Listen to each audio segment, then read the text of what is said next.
Drugs మరియు గంజాయిని నిర్మూలించేందుకే బాధ్యత గల పౌరులుగా సమాచారం అందించి డ్రగ్స్ గంజాయి నిర్మూలనలో భాగస్వామ్యం కావాలని ప్రజలకు జిల్లా కలెక్టర్ ఎస్పీ పిలుపునిచ్చారు. ఈ సందర్భంగా జిల్లా ఎస్పీ అఖిల్ మహాజన్ మాట్లాడుతూ యువత పురోగతికి అవరోధంగా నిలుస్తున్న గంజాయి మరియు ఇతర మత్తు పదార్థాలను నియంత్రించడం ప్రతి ఒక్కరి బాధ్యత అని గుర్తించి ప్రతి ఒక్కరూ బాధ్యతగా తీసుకొని సమూలంగా డ్రగ్స్ గంజాయి నిర్మూలించడంలో భాగస్వామ్యం కావాలన్నారు. ప్రభుత్వానికి ప్రజలకు మధ్య వారధిగా మీడియా ప్రతినిధుల పాత్ర అత్యంత కీలకమని, యువత ఇలాంటి గంజాయి డ్రగ్స్ ఇతర మత్తు పదార్థాల బారిన పడితే కలిగే అనర్థాలపై ప్రింట్, ఎలక్ట్రానిక్ మీడియా, సామాజిక మాధ్యమాల్లో అవగాహన కల్పించాలని తెలిపారు. మరియు జిల్లా కలెక్టర్ అనురాగ్ జయంతి మాట్లాడుతూ దేశ భవిష్యత్తును నిర్ణయించేది యువత అని, అలాంటి యువత డ్రగ్స్, గంజాయి లాంటి మత్తు పదార్థాలకు బానిసలై వారి భవిష్యత్తును నెట్టేసుకుంటున్నారని అన్నారు. యువత ముఖ్యంగా మత్తు పదార్థాలకు దూరంగా ఉంటూ బంగారు భవిష్యత్తుకు బాటలు వేసుకోవాలన్నారు.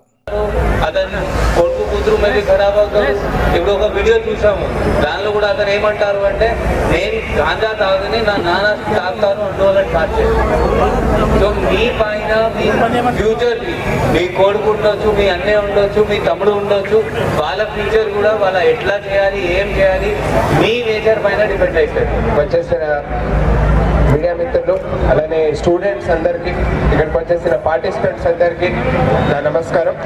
ముందుగా ఈ డ్రగ్ డి అడిక్షన్ కోసం ఈ 5K రన్ ఏర్పాటు చేసినందుకు ఎస్పీ గారికి, అలానే పోలీస్ డిపార్ట్మెంట్కి ఇంత బ్యూటిఫుల్గా ఆర్గనైజ్ చేసినందుకు నా కంగ్రాచులేషన్స్. అండ్ ఇందాక ఎస్పీ గారు చెప్పినట్టు డ్రగ్ డి అడిక్షన్ అనేది చాలా సెన్సిటివ్ టాపిక్.